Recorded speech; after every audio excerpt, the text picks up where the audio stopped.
sehr eng beieinander liegend. La Cantoria, Kinder- und Jugendchor der Jugendmusikschule Württemberg im Allgäu, mit hervorragendem Erfolg teilgenommen, 24,3 Punkte.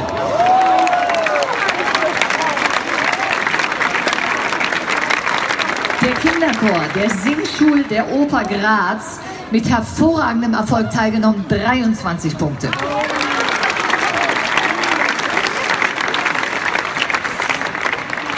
Der Südwestpfälzer Kinderchor Münchweiler, mit hervorragendem Erfolg teilgenommen, 24,6.